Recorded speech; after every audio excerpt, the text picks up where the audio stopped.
안녕하세요, 바람입니다. 문제풀이로 가볍게 익히는 파이썬 기초 8번째 시간 시작하겠습니다. 오늘도 변수에 대해서 조금 더 살펴보는 시간을 갖도록 하겠습니다.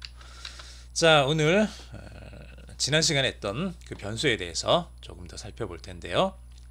역시 마찬가지로 5가지 문제, 굉장히 쉬운 문제들 골라봤습니다.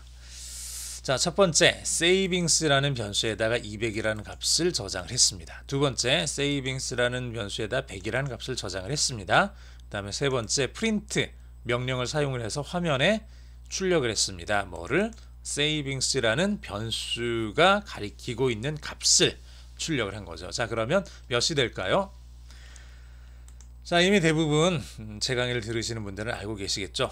처음에 savings에 200을 넣고 그 다음에 savings에 100을 넣었으면 원래 들어있던 200이라는 값이 사라지고 100이라는 값이 savings라는 그 변수를 차지를 하게 됩니다. 즉 처음에 있었던 200은 없어진 거예요. 얘는 다시는 살릴 수가 없습니다. 그냥 끝난 거예요. 얘는 완전히 사라져 버린 거고 savings라는 변수 안에는 100만 남아 있습니다. 그래서 얘를 출력을 하게 되면 100이라는 값을 화면에 출력을 하게 됩니다. 자, 이렇게 100이라는 값이 나오게 되는 거죠.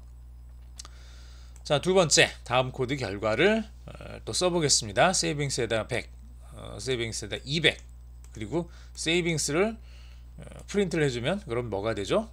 앞에 있는 거랑 똑같죠?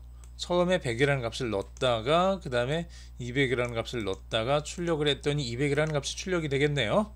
그렇죠.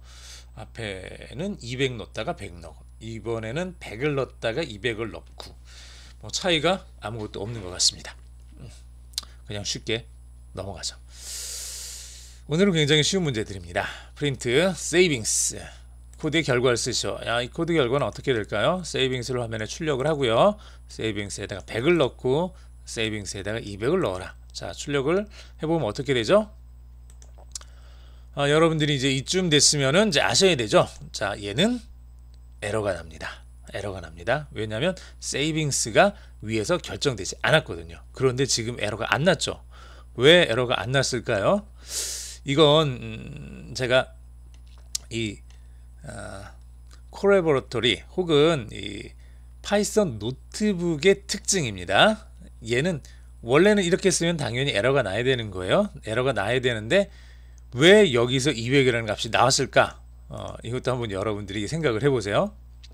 왜냐면 여기선 savings를 화면에 출력해라. 자, 이 명령을 딱 받았을 때 savings가 있는지를 확인을 하는 거예요. 그런데 위에 갔더니 우리가 조금 전에 savings 100 넣고 savings에다 200을 넣었죠. savings에다 200을 넣었죠. 지금 메모리상에 savings라는 변수에 200이 들어가 있는 거예요. 들어가 있는 상태에서 우리가 메모리를 청소하지 않고 그냥 계속해서 savings를 출력을 해라 라는 명령을 줬어요. 그랬더니 200이 출력이 된 거예요. 이것 때문에 200이 들어있었고 얘를 출력을 했으니까 200이 이렇게 나온 거죠. 만약에 앞에 1번, 2번 이거를 실행을 시키지 않고 바로 3번을 먼저 실행을 시켰으면 savings라는 것이 없는 상태에서 얘를 출력하라 그랬으면 에러가 났을 거예요. 근데 지금은 200이라는 값이 화면에 출력이 됩니다. 자, 그 다음 문제 넘어가 볼까요? 다음 코드 실행 결과는 savings에다가 100을 넣어주고 print savings, savings에다 200을 넣어주고 print savings. 그럼 어떻게 되죠? 자, savings라는 변수 안에 100이라는 값이 들어갔습니다. 자, 변수 안에 100이 들어간 거예요. 그리고 그 다음에 print 화면에 출력해라. 뭘? savings라는 변수 안에 담겨 있는 값을 출력해라. 여기서 100이라는 값을 출력을 하겠죠. 자, 그 다음 savings라는 변수에다가 200을 넣어라 라는 명령이 나왔습니다. savings라는 변수에 200이 들어갔습니다. 그 다음에 print 화면에 출력을 해라. 뭘? savings를. 자, savings라는 변수를 출력해라. 200이 들어갔으니까 여기서는 200이 나오겠죠. 100, 200 이렇게 화면에 출력이 될 겁니다. 100과 200 이렇게 한 조씩 떼서 화면에 출력이 됩니다. 마지막 5번째 price에다가 50이라는 값을 넣었고요. reduction에다가 30이라는 값을 넣습니다. 자, 그 다음에 price에서 reduction을 뺀 값을 new price에다가 넣습니다. price는 50이죠. 50이죠. 그 다음에 reduction은 30이죠. 여기 30. 자, 그래서 50에서 30을 뺀 게 new price 20이 되겠죠. new price는 20. 그래서 new price를 화면에 출력해라. 그러면은 20이라는 값이 이렇게 화면에 출력이 됩니다.